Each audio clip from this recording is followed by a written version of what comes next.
Welcome back to Only Talk Sports. We talk sports every single day, or at least we try to. I'm your host, Jeffrey, and subscribe to the channel if you like sports content and hit that notification bell so you never miss another video.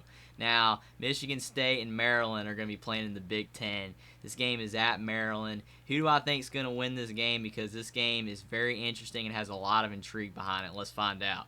Mel Tucker is 2-2 at Michigan State this year. And last year they had the great season, but this year they're starting off 2-2, so they're not doing as well as they were last year. Kenneth Walker was a big reason why they were really good.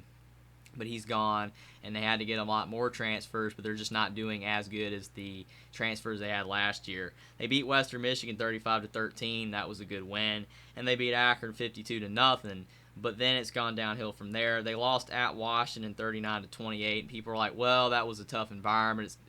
Playing at Washington, it's one of the loudest environments in the country, and you're having to go all the way out west. But then they lost to Minnesota on their own field 34-7, and that right there has Michigan State fans alarmed because you should not be losing to Minnesota by that much. Quarterback Peyton Thorne, he can play, but he only had 132 yards and 2 interceptions against Minnesota, and they benched him, and the backup threw a touchdown pass. He did not play well at all, and he's going to have to play a lot better if they're going to go on the road and beat Maryland. Running back Jalen Berger at 13 yards and running back Jarrett Broussard at 23 yards. The two transfer running backs, they both could not get any yards on the ground against Minnesota. Minnesota stuffed them. Wide receiver Kay McDonald at 31 yards, and wide receiver Jaden Reed, he's the big threat. He only had 21 yards. So again, Minnesota, they stopped Jaden Reed, they stopped Peyton Thorne, and they stopped the running game. Basically, any offense Michigan State had, it was stopped by Minnesota. On the defensive side of the ball, defensive back Kendall Brooks had 8 tackles, safety Angelo Gross had 7 tackles, linebacker Kyle Halliday had 5 tackles, and defensive end Avery Dunn had a tackle. So they had a lot of tackles, but the reason why they had a lot of tackles is because Minnesota threw the ball all over him. Tanner Morgan had like 3 touchdowns, and Michael Penix for Washington had like 4 touchdown passes against Michigan State 2 weeks ago, and that's the problem for Michigan State because their defense is giving up a lot of passing yards. They're not stopping the pass at all, and Michigan State's offense is kind of struggling right now. And that's not good news for Michigan State because Maryland, their passing attack is really good with Talia Tagovailoa. Mike Locksley, they're 3-1 this year, and they're doing pretty good. They beat Buffalo 31-10, and then they won at Charlotte 56-21. It's always tough to go to a group of 5 on the road, but they got the win handily there. They beat SMU 34-27, but then they lost to Michigan 34-27 in a game that they were very competitive in with the number 4 team in the country, and they almost could have maybe beat them. So Maryland's looking very good, but the problem for Maryland is that Talia Tagovailoa is a game-time decision. He got banged up in the Michigan game, and that's not good news for them because they're going to need him to be very successful this season. He had 207 yards, a touchdown, and 2 picks against Michigan. He had 20 rushing yards. But the backup quarterback, Billy Edwards Jr., he had 62 yards, and he had a touchdown. He had 16 rushing yards. So maybe he is capable of beating Michigan State and other opponents too. So we'll have to wait and see. But Talia Tagovailoa might play. It's just a game-time decision. Running back Antoine Littleton II at 39 yards and a touchdown.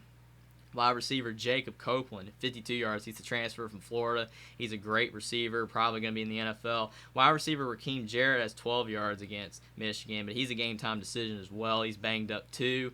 And then you have Dante Demas, the wide receiver, at 12 yards. So even if Raheem Jarrett's not available, they still have 2 fantastic receivers. But if Talia Tagovailoa is not there, it's going to be interesting to see how Billy Edwards Jr. performs. And tight end C.J. Dupree had 49 yards and a touchdown as well against Michigan. So Maryland's offense is really good, but it's going to be a lot of it based on whether Talia Tagovailoa can play or not. But their offense is still probably going to be pretty good with the backup because he did throw a touchdown against Michigan. And on the defensive side of the ball, defensive lineman Anthony Booker Jr. had 2 tackles. Defensive back Isaiah Hazel had 5 tackles. The linebacker Caleb Wheatland had 4 tackles against Michigan. Maryland, their defense usually has not been good in the past, but it looks like they're a little bit better. They did give up 34 to Michigan, 27 to SMU, 21 to Charlotte, 10 to Buffalo, but their defense looks a little bit better than it has in the past, and their offense is really, really good. Who do I think is going to win this game? I think that Michigan State can win, but they're not confident right now. They're not playing very well right now, and their defense, like I said, gives up a lot of passing yards, something that Maryland loves to take advantage of. And even without Talia Tagovailoa, I think that Maryland's going to score enough points to win this game. I think Maryland's going to win 35-24. I think Maryland's the better team here, have more confidence. I think Taulia Tagovailoa, if he can play, is going to throw all over him. I think the backup Billy Edwards can do it too against Michigan State, because Michigan State's defense is just not doing enough to stop the pass, and I think Michigan State's offense is not going to be able to score enough points. Even though Maryland's defense is not fantastic, it's improved, and Michigan State's offense is not playing very well right now. I got Maryland winning on their own field 35-24. Subscribe to the channel if you like sports content. Like this video down below. Comment down below what you think about this Michigan State-Maryland game and who you think is going to win and why, and I will see you next time.